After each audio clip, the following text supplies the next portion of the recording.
ఇది మనం నేర్చుకుంటున్నాం దైవాంశం. ఖచ్చితంగా వాక్యం ధ్యానం చేసుకుందాం. ఆదికాండం 37వ అధ్యాయంలో 26వ వచనాన్ని చదువుతాం. ఆదికాండం 37వ అధ్యాయంలో 26వ వచనాన్ని చదువుతాం. అప్పుడు యోధా మనము మన సహోదరుని చంపి వాని మరణమును దాచిపెట్టినందున ఏమి ప్రయోజనము? ఈ ఇష్మాయేలులకు వాణ్ణి అమ్మివేయుదుము రండి. వాడు మన సహోదరుడు వానికి హాని ఏమి చేయరాదని తన సహోదరులతో చెప్పాను. సరే, శ్రద్ధగా దేవుడి మాట విందాం. దానికి ముందుగా నాకు ఇలాంటి కొరకు ఇచ్చిన దేవునికి స్తోత్రాలు. వచ్చిన మీ అందరికి కూడా పేరు పేరున యేసయ్య పేరు దైవాంశం. యోధా ఇస్కరియోతు యోధా చెప్పండి. యోధా ఇస్కరియోతు యోధా. ఇద్దరు యోధాలు ఉన్నారు ఇక్కడ. యోధా ఇస్కరియోతు యోధా. ఒక యోధ పాత నిబంధన కాలానికి చెందినవాడు, ఒక యోధ కొత్త నిబంధన కాలానికి చెందినవాడు. ఇద్దరి మధ్య ఉన్నటువంటి పేరు మాత్రమే కాదు, వారి జీవితాల్లో జరిగినటువంటి విషయాలను మనం నేర్చుకోవాలి. అది మనకు ఎంత అవసరం అని పరిశుద్ధాత్మ దేవుడు సెలవిస్తాడు. యోసేపు జీవిత చరిత్రలో మనం కొన్ని ఘటనలు చూసినాం. యోసేపును సొంత అన్నదమ్ములే సంపాదనుకోవటం, సొంత అన్నదమ్ములే అతన్ని ఒంట్లో నెట్టేయటం మనం చూస్తాం.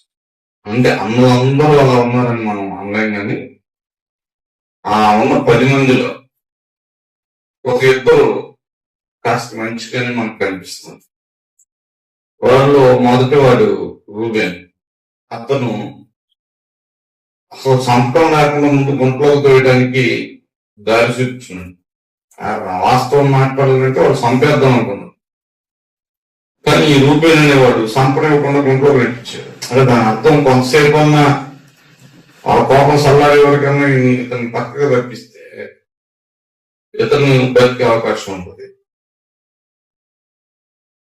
ఇక ఈ రెండో అన్న యోధ యోసేపుని అలాగే గుంట్లో వదిలేస్తే ఇక నీళ్లు లేక దాహం వల్ల ఆహారం లేని వల్ల ఇతను చచ్చిపోతాడేమో, కనుక ఇతను బతికించాలి అన్న ఉద్దేశంతో ఈ యోధ ఏం చేస్తున్నాడు? ఈ మాట మళ్ళా వచ్చింది.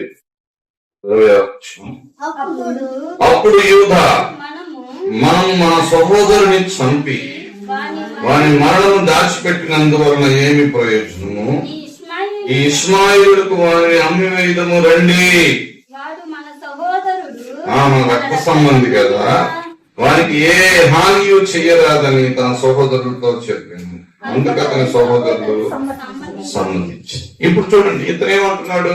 ఇతను సంపవాడు, మనం ఇతడు మన సహోదరుడు, ఇతడు మన రక్త సంబంధి, ఇతరుని మనము కాపాడుకోవాలి. సంపటం కాదు, మానవ నైజం.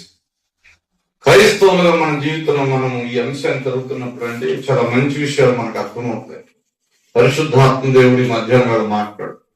యోధ చేసిన మంచి పనిని మనం జాగ్రత్తగా చూడాలి. గుంటలో పడిపోయినటువంటి ఆ సహోదరుణ్ణి ఏమండి అలాగే వదిలేయటం మంచిది కాదు, లేకపోతే అతను చంపేయటం మంచిది కాదు. అతన్ని బతకనివ్వాలి, అతడు బతికేందుకు అవకాశం ఇవ్వాలి, అతన్ని మళ్ళా గుంటలోంచి పైకి లేపాలి. అంతేగాని చంపేస్తే మనకేం ఆశీర్వాదం రాదు. ఆత్మీయ జీవితాల్లో మనం చూడాలి, మన చుట్టూ ఎంతో మంది ఇలాంటి గుంటల్లో పడిపోయారు, ఎంతో మంది ఇలాంటి సమస్యల్లో పడిపోయారు. సొంత వాళ్లే ఇరికిచ్చేశారు, సొంత వాళ్లే నాశనం చేసేశారు, సొంత వాళ్లే నిండా ముంచేశారు. మనుషులే ఈ రోజున మనిషిని మోసం చేసింది ఒక్క జంతువు పేరు చెప్పండి. మనిషిని మోసం చేసిన ఒక్క జంతువు ఉందా? ఎత్తి చూడండి, ఒక్క జంతువు ఉన్నది. మనిషిని పలానా జంతువు మోసం చేసింది అన్న ఒక్క జంతువు ఉందా? లేదు.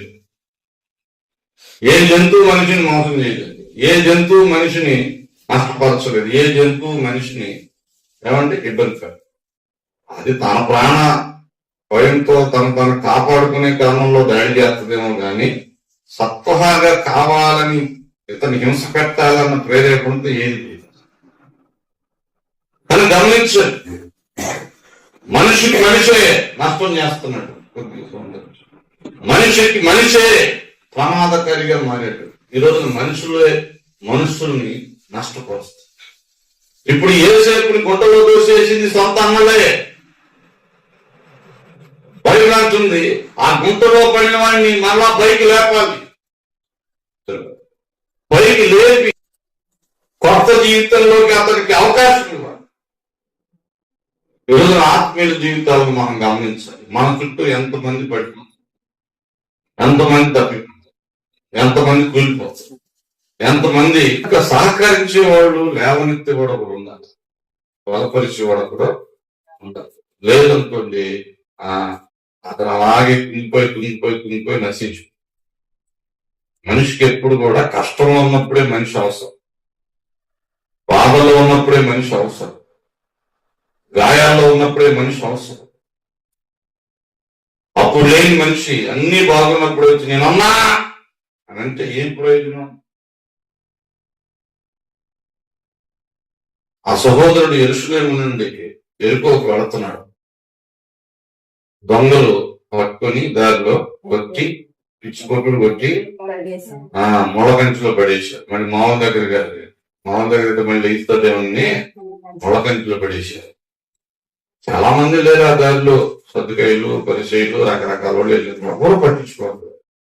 ఏళ్ళు అందరూ నీకు ఇలాగే జరగలేరా, నువ్వు ఎంత రెచ్చిపోయావుగా ఏదో చెబుతున్నారు. వాళ్ళ నోటికి వచ్చినారు, మాట్లాడు విమర్శిస్తున్నారు, వెక్కిరిస్తున్నారు, గాయపరుస్తున్నారు. అసలే గాయాలైనవి ఇంకా ముళ్ళు దిగినాయి అంటే ఆ బాధలు అతనుంటే ఇంకా గుచ్చుతున్నారు. కానీ సమరయుడు చూడండి, వెళ్ళి ఒక్క మాట మాట్లాడలేదండి. ముందు చేసిన పని ఏంటి? ఆ పడిన వాడిని పడిన స్థితి నుంచి పైకి లేపడానికి ప్రయత్నము చేశాడు. చేసి ఆ గాయాలన్నీ కడిగాడు. అంజూరపు ముద్దుతో ఆ గాయాలన్నీ కట్టాడు. బాగా ఆకలేస్తున్నారు, ఆహారం పెట్టించాడు. మళ్ళీ ఆ పూట పొలవాళ్ళతో చెప్పాడు, ఇతను చేరుకునే రాక ఎంత ఆహారం తింటే అంత ఆహారం పెట్టండి, అది మొత్తం నేనే కడతా అని చెప్పాడు. ఇప్పుడు దీన్ని ఏమంటారు? లేవనెత్తడం. పడిన వాడిని లేవనెత్త. క్రైస్తవ నైజులు ఏంటి? పడిన వాడిని లేవనెత్తటం, కృంగిన వాడిని లేవనెత్తటం, బాధలో ఉన్నవాడిని లేవనెత్తటం, నలిగిపోతున్న హృదయాన్ని ఆదరించటం, కష్టాల కొలిమిలో ఉన్న వారికి విడుదల కలిగేలాగా ప్రయత్నము చేయడం. అది క్రైస్తవ జీవితం. ఈరోజు క్రైస్తవ జీవితం అంటే అదంతా కాదు. ఆదివారం చర్చికి వెళ్ళటం, 2 పాటలు పాడటం, అట్ట 10 నిమిషాలు అట్ట భక్తి చేయటం, తర్వాత ఇంటికి వచ్చి కూర మాంసం వండుకొని చెప్పరేంటి పగల పులుసు, సాయంత్రం ఫ్రై, నైట్ పోగొడి తినేసి కాలాలు దాకా వండుకోవటం. ఇదేగా కదా కాదా? గతకాలం జరుగుతుంది క్రైస్తవం. ఇప్పుడు అంత జరుగుతుంది అదే కదండి. ఆదివారం ఆహారం వెళ్ళినాడు, టికెట్ తెచ్చుకోవడం, ఇంటికి వచ్చి తిని పడుకోవడం, అంతే కదా క్రైస్తవ్యం. మన చుట్టూనే నశించిపోతున్న ఆత్మలన్నీ. బాధలో ఉన్న వాళ్ళు ఎంతమంది, గాయాల్లో ఉన్న వాళ్ళు ఎంతమంది, కష్టాల్లో ఉన్న వాళ్ళు ఎంతమంది, కన్నీళ్ళలో ఉన్న వాళ్ళు ఎంతమంది, వేదంలో ఉన్న వాళ్ళు ఎంతమంది. వాళ్ళ గాయాలు పెట్టేదెవరు, వాళ్ళ బాధ తీర్చేదెవరు, వాళ్ళ సమస్య తీర్చేదెవరు అని అంటే ప్రభువా నేను ప్రార్థన చేస్తా. ఏదో ప్రార్థన చేస్తావు? బాబు నువ్వేమో ఇంట్లో ఆ మాంసం తిని ఆ మసాలా అరిగేదాకా కోరుకుంటావా? ప్రభు ఎవరో పంపాలా? ఏమంటే పిలిచిందేమో నిన్ను. ఇప్పుడు మెట్టపాలెం ఊరికి ఎవరో ఒకరు రావాలా? మెట్టపాలెం ఊరిలో సమస్యలు ఎవరైనా ప్రజలు ఉంటే వాళ్ళని లేపడానికి అప్పుడు కథపాలెం నుంచో ఏడుపూరు నుంచో లేకపోతే చుట్టుపక్కల ఊరి నుంచి వస్తే అప్పుడు ఏమంటారు? మన ఊళ్ళో వేరేనే అర్థం. మన ఊళ్ళో వాళ్ళు ఆదరించేవాళ్ళు లేక తక్కువ నుంచి దాన్ని తీసుకొస్తున్నాడు ప్రభు అని అర్థం. అదే క్రైస్తవ్యం. అందుకే అపోస్తలుతో ఆ సంఘంతో ప్రభు చెప్పిన మాట తెలుసా, ఇజ్రాయేలులో నశించిపోతున్న గొర్రెల యొద్దకు వెళ్ళండి. పంపించేటప్పుడు ఫస్ట్ ఆ మాట చెప్పాడు. ఇజ్రాయేలులో నశించిపోతాం అంటే ఏంటి అర్థం? ఎక్కడ గుంట్లో పడ్డారో, ఎక్కడ సౌ బతుకుల మధ్య ఉన్నారో, ఎక్కడ వెనకబడిపోయారు, ఎక్కడ చల్లారిపోయారు, అలాంటి వాళ్ళు దగ్గరికి వెళ్ళండి. అలాంటి వాళ్ళు బలపరచండి, అలాంటి వాళ్ళు లేవనెత్తండి. ఇది క్రైస్తవ్యం అని ప్రభు చెప్తే, ఇప్పుడు దానికి భిన్నమైన పరిస్థితులు క్రైస్తవ సమాజంలో లేవనెత్తే వాళ్ళు లేరు. చూసి అట్లా ఫోటోలు తీసుకొని, ఇప్పుడు యాక్సిడెంట్ జరిగిందని వెళ్ళేదారిలో అటు చూసి ఆగి ఏం చేసుకుంటావా? దండ పెట్టుకు ఫోటో ఫ్రేమ్ కట్టి ఇంట్లో పెట్టుకుంటావా? కాలు చేయి ఇరిగిన ఫోటో పెట్టి ఇంట్లో ఫ్రేమ్ కట్టించుకుంటావా? అంటే నా రోజు పోయిన తర్వాత మళ్ళీ నీకేసి కక్కేసి నువ్వు డిలీట్ చేయాలి. అంత దానికి ఎందుకు మెమరీ వేస్ట్? అంతే కదా, ఉపయోగపడే పనులు చేయాలి. అంతకంటే అక్కడికి వచ్చావు ఏ 104కో 108కో ఫోన్ చెప్తే అంబులెన్స్ వాళ్ళు వస్తారు, చక్కగా హాస్పిటల్ తీసుకెళ్తారు. కనీసం ఏదైనా ట్రీట్మెంట్ చేసి బతికే అవకాశం ఉంటే బతికిస్తారు, లేదా ట్రీట్మెంట్ చేసే అవకాశం ట్రీట్మెంట్ ఏదో చేస్తారు. ప్రభుత్వం తరఫున వాళ్ళకి వాళ్ళ కుటుంబాలకు ఎంతో కొంత మేలు జరుగుతుంది. ఫోటోలు తీసుకుంది, కొంతమంది అక్కడ కూడా సెల్ఫీ తీసుకుందాం. ఏదో పిచ్చారు కావమ్మా. అంటే బైబిల్ ఏం చెప్తుంది? నీవు నీ సహోదరుడు బాధలో ఉన్నప్పుడు చేయవలసింది అది కాదు, నడిపించు, నిలబెట్టే ప్రయత్నము చేయాలి. ఒక సోదరుడు నడవలేకపోతున్నాడండి, ఎప్పటి నుంచో మనసులో పడి ఉన్నాడు. 4 స్నేహితులు ఉన్నారు అతనికి. 4 స్నేహితులు ఎంత బాగా ఆలోచించారు, ఇతను నడవలేదు కాబట్టి మనం ఏం చేద్దామంటే నలుగురం ఇతను మంచం మీద గొడుగు ఆయన మంచం తీసుకెళ్ళిపోతాం ఉన్న బలాన. వాళ్ళు ఏమనుకుంటా, వీడికే కదా స్వస్థత రావాలి, వీడి మందరికి కూడా స్వస్థత రావాలి. అంతే కదండి, వీడు పడుకొని వీడి జబ్బు వీడి మంచానికి కూడా వచ్చింది. కానీ ఇప్పుడు మంచానికి కూడా జబ్బు పోవాలి. బైబిల్ చెప్తుందండి, మనం లేవనెత్తాలి. ఈ యోధా చేసిన గొప్ప పని ఏంటంటే, మన సహోదరుడు గుంట్లో ఉన్నాడు. అతను చచ్చిపోతే ఏ ప్రయోజనం రా మనకి? అతను మన రక్త సంబంధి, అతను బతికి ఉండాలి, అతను సజీవుడై ఉండాలి. కేటాది ఇంకో చోట మన దగ్గర బతకడం మీకు ఇష్టం కాకపోతే ఇంకో చోటకి వెళ్ళి బతుకుతాడు, అతను బతకనివ్వండి అని అన్నదమ్ములందరినీ సల్లార్చాడు. దేవునికి స్తోత్రం. ఆ కోపంలో ఉన్న సల్లార్చాడు, సావాల్సిన బతికిచ్చాడు. మనం కూడా మన ఆత్మీయ జీవితాలు అట్టుండాలండి. చెప్పండి, చనిపోయే వారిని బతికించేవాడే నిజమైన క్రైస్తవుడు. బతుకున్నాడు చంపేవాడు క్రైస్తవుడా? ఏమే కదా క్రైస్తవుడు అంటే అన్యుడు కూడా కాదు, అన్యుడు ఇంకా నయమే. అతను వాక్యం తెలియదు కాబట్టి అన్యుడు కూడా మనం తప్పు చేస్తున్నాం. అన్యుడు ఇంకా నయమే, వాక్యం తెలియదు కాబట్టి. మనకు వాక్యం తెలిసి అంతకంటే దారుణం ప్రవర్తిస్తే అన్యుడి కంటే దారుణం అంటున్నాం. ఈరోజు క్రైస్తవ జీవితంలో మనం నేర్చుకోవాల్సిన మాట, పడిపోయిన వారు లేవనెత్తండి. భక్తి అంటే ఎంతసేపు హల్లెలూయా స్తుతి మహిమ అనుకుంటూ స్తోత్రాలు చెప్పుకుంటూ చర్చిలో కూర్చుంటే ఒక్కటే భక్తి కాదు. నశించిపోతున్నాడు, బాధలో ఉన్నాడు, ఇరుకులో ఉన్నాడు, కష్టంలో ఉన్నాడు, ఎంతో మంది ఉన్నారు. ఈ ప్రాంతంలోనే ఉన్నారు. వారికి మనం ఏం సహాయం చేయగలం? వారిని ఎలా నిలబెట్టగలం? వారిని ఎలా ఊతమివ్వగలం? వారిని ఎలా నడిపించగలం? వారి పట్ల మనం ఏం చేస్తే ఈ కుటుంబానికి మేలు జరుగుతుంది అన్న ఒక అవగాహనతో మీరు వెళ్ళి, ఎవరు ఫస్ట్ ఏమయ్యారు? ఈ ఊర్లో మీరు స్థానికులు కాబట్టి మీరు వెళ్ళి పలకరిస్తే వాళ్ళు కూడా వందనాలు అమ్మ ఏం బాగున్నారంటే వాళ్ళు కూడా బాగున్నామమ్మా అని ఏదో చెబుతారు. మా నాన్న అమ్మ బాగున్నావు అంటే ఎవరు అమ్మండి చెప్పండి. పరిశీలనుడు వెళ్ళి బాగున్నామా అంటే తేడా ఉండదు అది చెప్పరించి. కానీ ముందు మీరు పోవాలి ఎక్కడికి?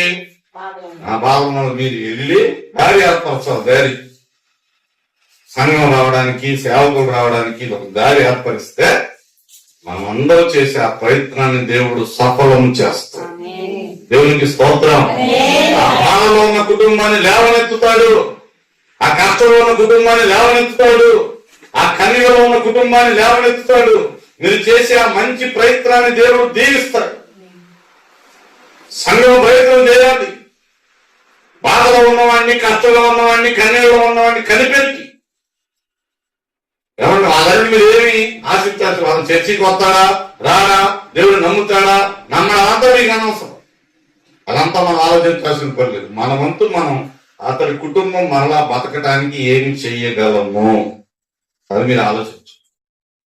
సరే, వాళ్ళ ఆత్మలు ఎప్పుడు రక్షించబడాలి, ఎలా రక్షించబడాలని ప్రణాళిక దేవుడు చూసుకుంటాడు. మన వంతు మనం ఆ బాధలో ఉన్న కుటుంబాన్ని లేవనెత్తడానికి ఈ యోధాలాగా మనం ప్రయత్నం చేయాలి. దేవునికి స్తోత్రం. అతడు ఆ గుంటలో పడి ఉన్న వాడిని లేవనెత్తు. మనం కూడా అలా ఆలోచించు. అందరూ ఇతరు చచ్చిపోవాలని కోరుకుంటుంటే ఈ యోధలు మాత్రం ఇతరు బతకాలి. మన పట్ల కూడా అలా కోరుకున్న ఒకే ఒక్కడు నజరేయుడైన యేసుక్రీస్తు. దేవునికి స్తోత్రం. ఏమంటే బంధువులందరూ వీళ్ళు అయిపోయింది, చుట్టాలందరూ అన్నారు వీళ్ళ బతుకు అయిపోయింది, స్నేహితులందరూ అన్నారు వీళ్ళ బతుకు అయిపోయింది, ఏమంటే ఇరుకుపోరులు అందరూ అన్నారు వీళ్ళ బతుకు. కానీ దేవుడు అన్నాడు, నేను వీరిని చిగురింపజేస్తాను, మరలా వీరిని మూడు పారిపోయిన వీరి జీవితాలను మరలా నేను నిలబెడతాను. గమనించాలి మీరు. మన జీవితాల్లో అందరూ మనల్ని కూలిపోతే చూద్దాం అనుకుంటున్నారు, కానీ దేవుడు అక్కడే మనం నిలబడితే చూడాలనుకుంటున్నాడు. దేవునికి స్తోత్రం. కనుక నమ్మండి, మనం నిలబెట్టిన దేవుడు మనం చేస్తున్న ప్రయత్నాన్ని సఫలం చేసి అనేకులు యేసు నామములో నిలబెట్టబోతాం. దేవునికి స్తోత్రం. ఈ విషయంలో మీరు బాగా ఆలోచించు. మనం ఈ ప్రాంతంలో ఎవరెవరు ఉన్నారు, ఏ సమస్యలు ఉన్నాయి, ఎంతమంది ఉన్నారు, వాళ్ళకి ఏ సమస్యలు, వాళ్ళకి మనం ఏం సహాయం చేయాలి, మాటతోనా, ప్రవర్తనతోనా, చేతలతోనా, ఏ రకంగా చేయగలం, ఏం చేయగలం అని మనం ఆలోచిస్తే ఖచ్చితంగా ఒక దారి ఆ దారి భవిష్యత్తులో వారు దేవుణ్ణి ఎంతో కొంత ఆలోచించేలాగా, వాళ్ళ మనస్సును ప్రేరేపించేలాగా మీరు చేసే పని నిలబడుతుంది. రోజు నా సంఘాలు అది తగ్గిపోయి ఇక్కడ కూర్చొని ఆత్మల బంపు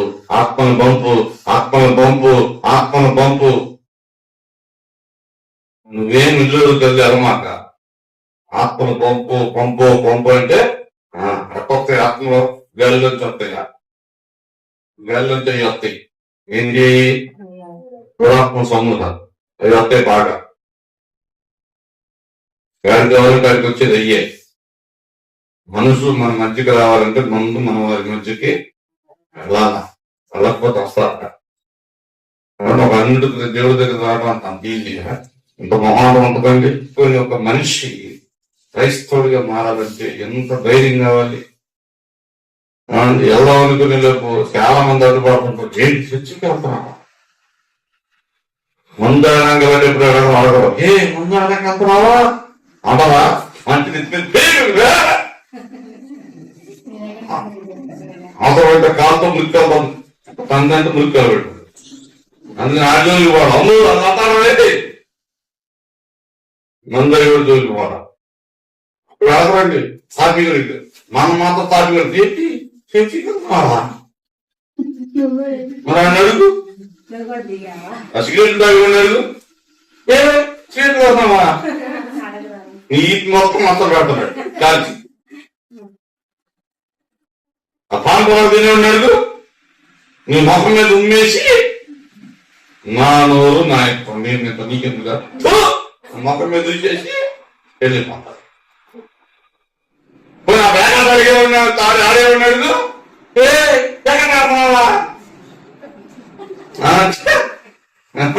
నీ డబ్బు నీ బ్యాగవా, నా కాళ్ళు, నా ఒళ్ళు, నా ఇళ్ళు, నా డబ్బు, నా నీకెందుకు వచ్చిందా అందరూ అడగండి. ఎవరు నడుతున్నారు, మనం పట్టుకుని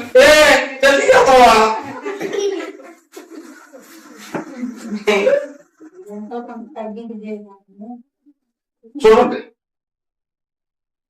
కారణం, చర్చికి వెళ్తే మనుషుల జీవితాలు మారిపోతాయి.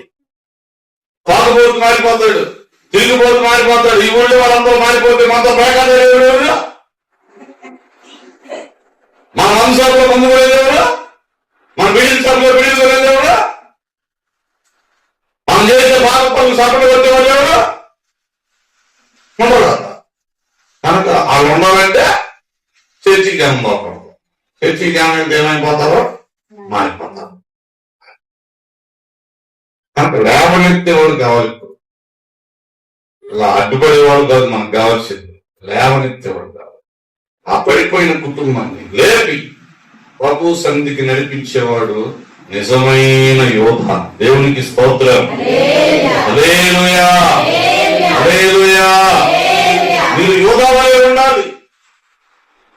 ఆ గుడిలో పడివాడిని పైకి లేపి మరలా తన తండ్రి చిత్తం నెరవేరేటట్లు, తండ్రి దర్శనం నెరవేరేటట్లుగా, అతన్ని బతికించేటట్లుగా, అతని బ్రతుకు కొనసాగేటట్లుగా అతనికి ఊతమిచ్చేవాడై ఉండాలి. సంఘంలో మనం అందరం కూడా ఒక్కొక్కరు ఒక్కొక్క యోగావలే మార్చబడాలి. దేవునికి స్తోత్రం. మన చుట్టూ ఉన్న వాళ్ళు ఎంతో మందిని లేపే ప్రయత్నం చేయి, లేపే ప్రయత్నం చేయి. ఆ చావు గుంటలో నుంచి, ఆ బాధల గుంటలో నుంచి, అప్పుల గుంటలో నుంచి, సమస్యల గుంట అక్కడి నుంచి లేపి అతను బతికేందుకు అవకాశం ఇవ్వండి, దారి చూపించండి. ప్రభు మిమ్మల్ని మెచ్చుకొని ఆశీర్వదిస్తారు. దేవునికి స్తోత్రం. అంతేగాని మీరు లేకుండా ఏమంటే చూస్తున్నాం అనుకోండి, మిగతా ఉన్నారు అన్నదమ్ములు వాళ్ళతో సమానం. మనం ఇటు చావాలని కోరుకునేవాడు ఉన్నాడే వాళ్ళతో సమానం. మనం చూసి కూడా పైకి లేపలేదంటే మనం వాళ్ళ మరణం కోరుకుంటున్నామని అర్థం, మనం వాళ్ళ నాశనం కోరుకుంటున్నామని అర్థం. వాడు ఇంకా అట్లాగే కుంగి ఏడ్చి సావాలని కోరుకుంటున్నామని అట్లా ఉన్న మాకు పరిస్థితి. అట్లా చూడాలి. వాక్యం ఏమి నేర్పిస్తుంది తెలుసా? సంతోషించే వారి ఇంటికి వెళ్ళటం కన్నా, విందు జరిగే ఇంటికి వెళ్ళటం కన్నా కూడా ప్రలాపించే ఇంటికి వెళ్ళండి. బాధలో ఉన్న వాడి ఇంటికి వెళ్ళండి, కష్టంలో ఉన్న వాడి ఇంటికి వెళ్ళండి, వాళ్ళని పైకి లేపండి. వాక్యం అదే నేర్పిస్తుంది. అన్నమ్మ పాడుతుంది, దేవుడంట కంట కుప్పల మీద ఉన్న దీన దరిద్రులను పైకి లేపి సింహాసనం మీద కూర్చుండబెడతాడు. దేవునికి స్తోత్రం. దేవుడు అలాంటి మనమేమో పెంట కుప్ప మీద ఉండాలా, వాడు ఆ తప్పు జీవితంలోనే ఉండాలా. మనం వాడిని మాత్రం మనం వాడిని రోజు విమర్శిస్తుండాలా. మనం గొప్ప వాళ్ళని అక్కడే ఉండాలిగా, అంతే కదండి. మనం పొగిడేవాడు ఒకటి ఉంటేనే కదా మనం పెద్దవాళ్ళం అయ్యేది. లేకపోతే మనం ఎవరో పడకపోతే మనకెవరో ఒక పేరు అన్నాడు. కొంతమందికి అక్కడ ఉంటే తలంపు. దేవుడు అలా ఉండడండి. నువ్వు పొగుడుతావా పొగడవా అని ఆయన తెలియదు. ఆయన ప్రేమ ఎలాంటిదంటే పెంట కుప్ప మీద ఉన్న దీన దరిద్రులు పైకి లేవాలి, సింహాసనం మీద కూర్చోవాలి, పేదలకు న్యాయం జరగాలి, దీనులకు న్యాయం జరగాలి, విధవాళ్ళకు న్యాయం జరగాలి, కష్టాల్లో ఉన్నవాడు మళ్ళా తిరిగి బతకాలి, నిలబడాలి. ఇలా కోరుకునేవాడు ప్రభు అయిన దేవుడు. దేవునికి స్తోత్రం. పడి ఉన్నవాడిని పైకి లేపడం ఎలా, బతికించడం ఎలా, యోగాలాగా మనము ఆలోచించాం.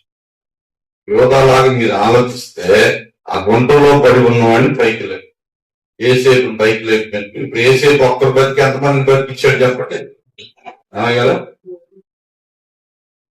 ఎంతమందిని బతికిచ్చాడు? ఏసేపు అనేవాడే కానీ చచ్చిపోయింది. కరువు వచ్చినప్పుడు 7 ఏళ్ళు కరువు వచ్చినప్పుడు ప్రపంచం అంతా చచ్చిపోయింది. అక్కడ కరువు ఒకటి వచ్చింది, 7 ఏళ్ళు కరువు. ఏమండి ఆ కరువులోనే కదా అందరం అక్కడికి వెళ్ళింది.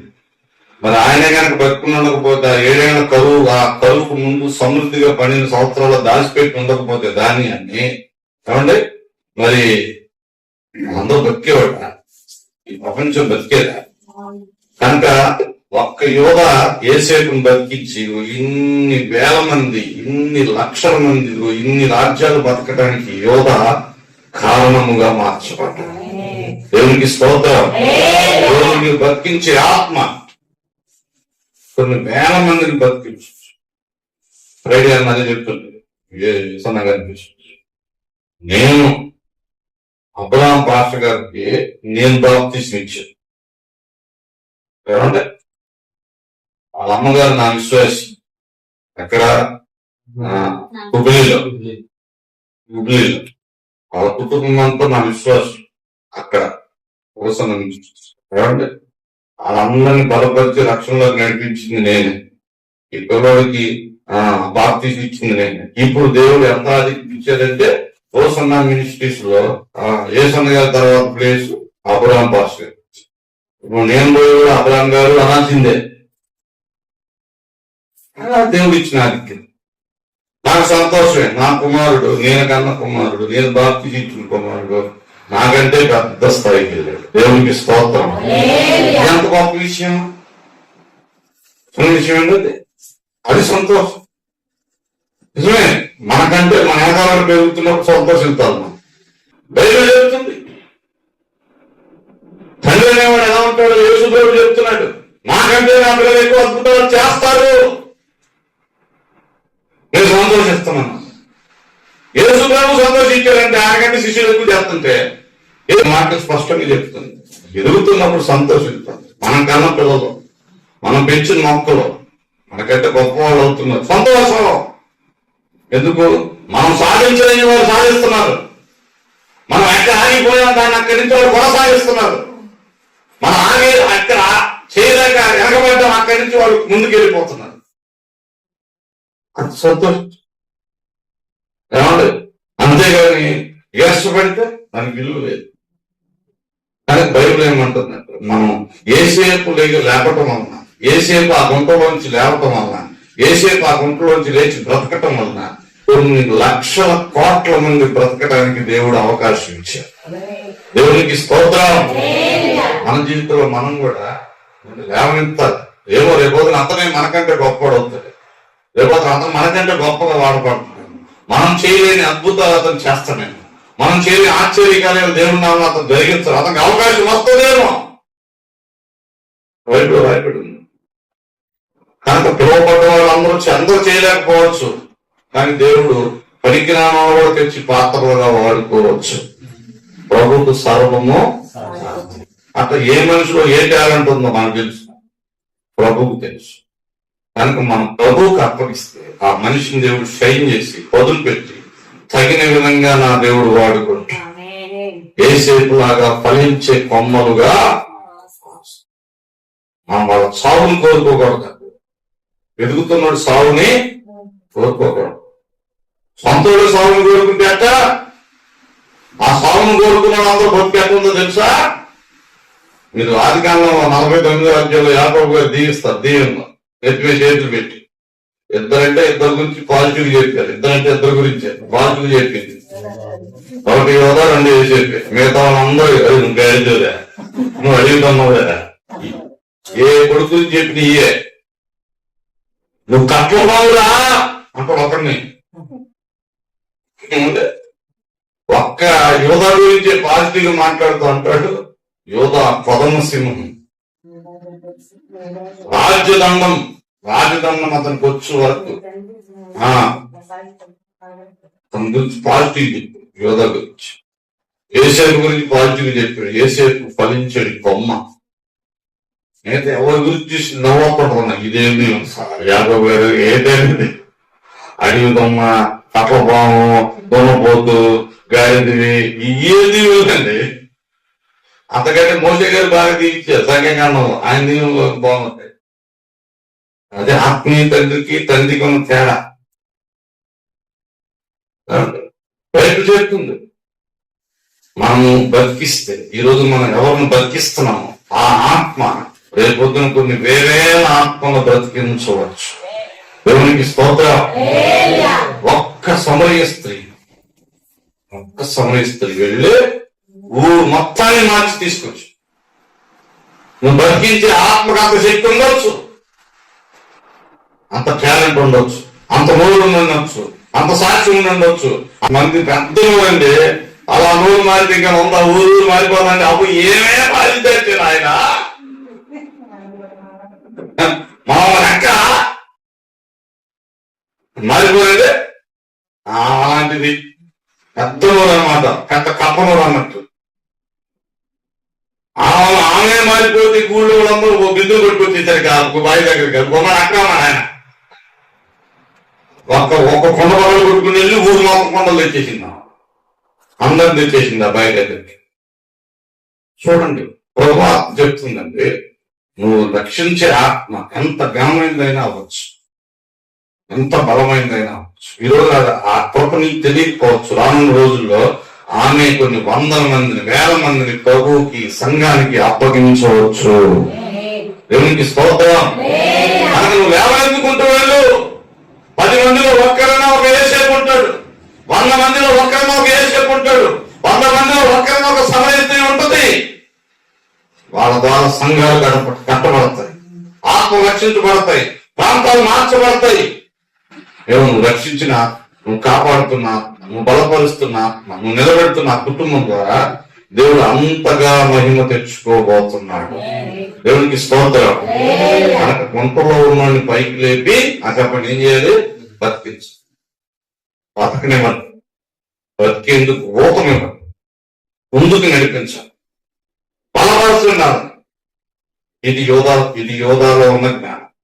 ఇప్పుడు ఇస్కరియోతు యోధ దగ్గరికి వద్దాం. ఇస్కరియోతు యోధ మనకు బాగా ఫ్రెండ్. ఎవరికి? నాకు లేదు, నాకు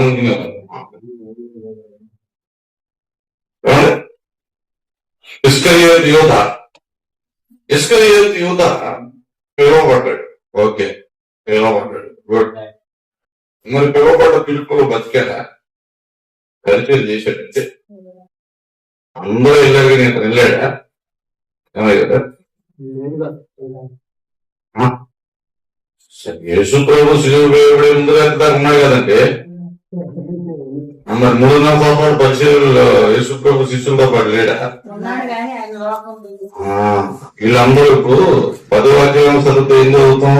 శిష్యులందరినీ సువార్త కొరకు దేవుడు పంపించారు కదా, అధికారం ఇచ్చి. మరి అప్పుడు ఈయన కూడా పంపారు కదా. మరి అదిగా సువార్త చేశారా? ఆత్మ తెచ్చారా? తిరిగారా ఊర్లో? ఆ భాషలు నాకు ఎక్కడైనా అయ్యా ఏం చేసి ఉంటారు? సర్దుకాయలతో, పరిచయాలతో, శాస్త్రులతో, ప్రధాన అధికారులతో తిరుగుతూ బేరం పెడుతున్నాడు. బేరం ఎవరి గురించి? ప్రభువును జ్ఞానంతో అప్పగిస్తారు.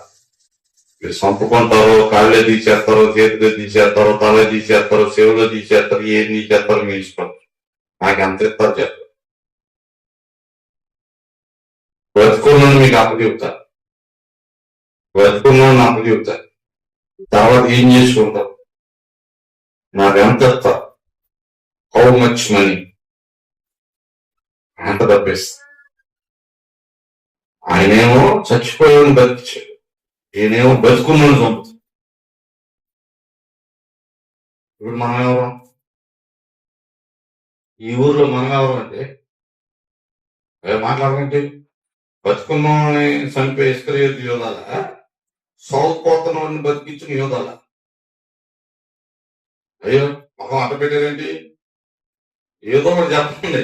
యోధానా, ఇస్కరియోతు యోధానా? ఆ యోధానా, ఈ యోధానా?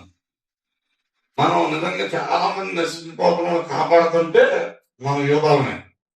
గొంతులో పట్టడం పైకి లేపుతుంటూ, చర్చికి నడిపించుకుంటూ, బలపరుచుకుంటూ, వీలు పడ్డప్పుడల్లా ఆ దగ్గరికి వెళ్ళి ధైర్యంగా ఏదో ఒకటి చెప్తూ, చేతని సాయం చేస్తూ అట్టుంటే యోగాలు. ఆ తెస్తే నాకెందుక, అటు పోతే నాకెందుకో, అటు ఏడితే నాకెందుకో, నేను బాగా ఇంటికి నాకు పని ఉంది, నాకు ఈరోజు కూలి అవసరం, డబ్బు అవసరం అని నువ్వు వెళ్ళిపోయావు అనుకోండి, నువ్వెవరు? ఇస్కరియోతు యోధ. నీ సహోదరు చచ్చిపోతాడని తెలిసి కూడా నువ్వు వెళ్ళిపోయి చూసావా? ఇస్కరియోతు యోధ. నీ సహోదరుడు బాధలో ఉన్నాడని తెలిసి కూడా నువ్వు దాటి వెళ్ళిపోయి చూసావా? నువ్వు ఇస్కరియోతు యోధవే. నీ సహోదరుడు కష్టాల్లో ఉన్నాడని తెలిసి కూడా సైలెంట్ గా ఏమి తెలియని చూడండి, కొంతమంది ఎప్పుడు వచ్చారు ఎప్పుడు వెళ్ళిపోయారు కూడా తెలియదు.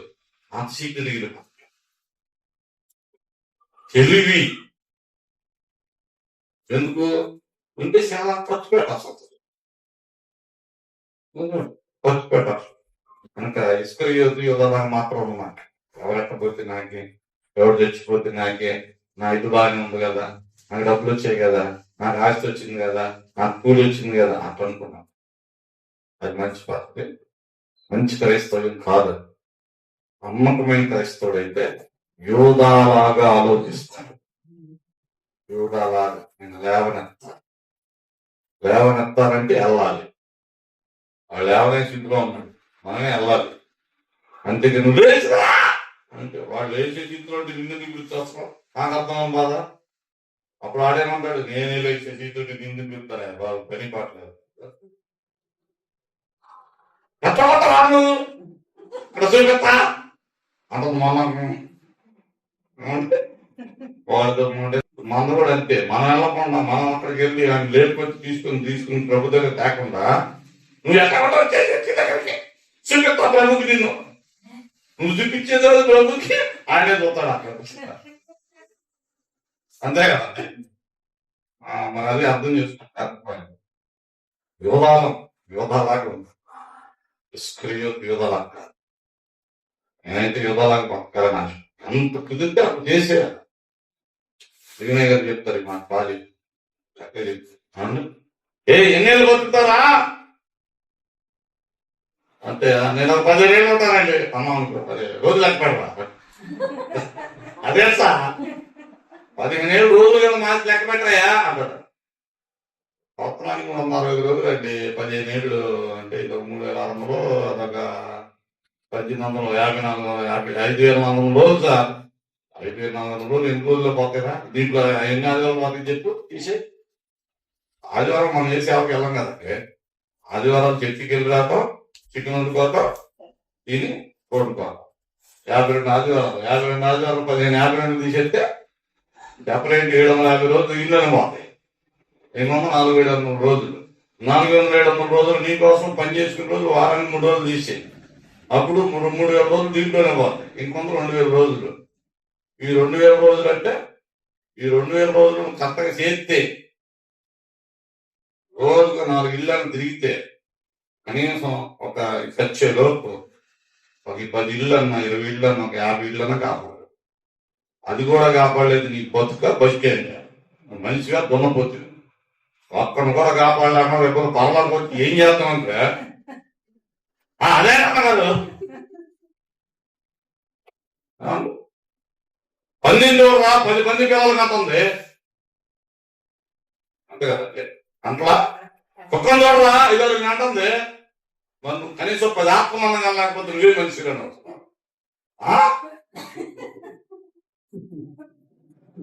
వాస్తవే కదండి. ఎందుకు నిజంగా 10 కులపాడి జ్ఞానం మన లేకపోతే ఎట్లా? 10 మందిని కంటే మరి ఆ 10 ఒక్క ట్రిప్కే 10, తర్వాత ట్రిప్ 5-6 ట్రిప్లు వేసిందంటే 50 మందిని కట్టద్దని.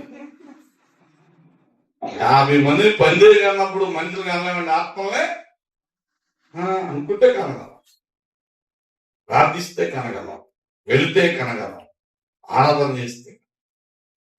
కనుక ఈ యొక్క అంశం యోధా ఇస్కరియోతు, మీరు యోధాలాగా ఉంటారు. ఇస్కరియోతు యోధాలు మాత్రం కామా. మనం కలిసి పనిచేద్దాం. దేవుడు రాజ్యం కొరకు వేవేల ఆత్మను నడిపించే ప్రయత్నం చేద్దాం. ప్రయత్నం మనం చేస్తే మన తరం 10 మందినే కన్నా మన పిల్లల తరం 100 మందిని కనవచ్చు. వాళ్ళకి దేవుడు ఆ కొక్కవచ్చు. ఏమో రేపు నా కీర్తనను, నవ్యాను, లేకపోతే మహిను, లేకపోతే అక్కడ ఉన్న రోజుతాను, 2 పిల్లలు ఎవరో కూడా మనకంటే గొప్ప సేవకులు దేశ విదేశాలు తిరిగి వేవేల ఆత్మలు కానీ రోజులు రావచ్చు. ప్రభువు సమస్తము అంతేకాదు. మా పిల్లలు మా ఊర్లో ఉండి ఆ 10 మొక్కలు పీక్కుంటారు, ఆ 20 మొక్కలు పీక్కుంటారు. అంత ప్రయత్నం చేస్తున్నాం. మీ ఆశ ఏదైతే నేను చేయగలిగింది చేయలేదు. మీ అమ్మతో మీరు ఎంతో ఇష్టం ఇవ్వాలి. దేశ విదేశాలు జరగాల, ప్రపంచాన్ని చూడాలా, వేవేల ఆత్మలు ఎవరో లగాలను మన ఆశ. ప్రార్థన చేస్తూ ప్రయత్నిస్తే సఫలం. సఫలం ప్రభు చేస్తారు అని ప్రభుని బట్టి తెలియపరుస్తూ ఈ చిన్న మాటలు దేని మీద మన యోధాలు లేవనెత్తాలి, నిలబెట్టాలి. అప్పుడు దేవుని యొక్క రాజ్యం ఫలిస్తుంది. ఆ బ్యాచ్ కాదు, నాకంటే నా వెనకాలంలో బాగా వాడపడాలి, ప్రయత్నం చేస్తున్నా. సరే, ఎంత వాడపడతారో దేవుడు చూసుకుంటాడు. వాడు నాకంటే ఎక్కువ సంఖ్యలేదు, నాకే సంతోషం. నాకంటే ఎక్కువ వాడబడితే నాకే సంతోషం. ఇప్పుడు వాడు వాడబడ్డట్టు నేను వాడబడ్డట్టు అంటే చాలు. ఎలాగైతే నా దేవుడి రాజ్యం కష్టపడితే చాలు, అన్ని నాకే రావాలా. యోధా ఇస్కరియోతు యోధా ఉన్న తేడా బిట్వీన్ ఇద్దరి మధ్య ఉన్న డిస్టెన్స్. ఇద్దరు పేర్లు ఒకటే, కానీ బ్రతుకుతున్న విధానం మనం యోధాలాగా ఉండాలి. గోతిలో పడ్డోని పైకి లేపాలి, బ్రతికించాలి. అతని బ్రతుకు అనేక వేల మందికి వెలుగుగా మార్చబడాలి. అలా చేశాడు కాబట్టే అన్ని గోత్రాల్లో యోధా గోత్రాన్ని దేవుడు ఎంచుకొని ఆ గోత్రంలో నుంచి ప్రభు పుట్టాడు. దేవునికి స్తోత్రం. అట్లా కాకుండా ఇస్కరియోతు యోధాలాగా ఉన్నామనుకోండి, యేసు ప్రభు శిష్యులుగా మీరు ఉన్నా కూడా చివరికి ముగింపు చాలా దారుణం.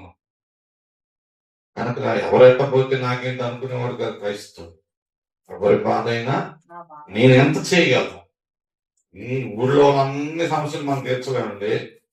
అన్ని సమస్యలు ఒకేసారి కూడా రావు.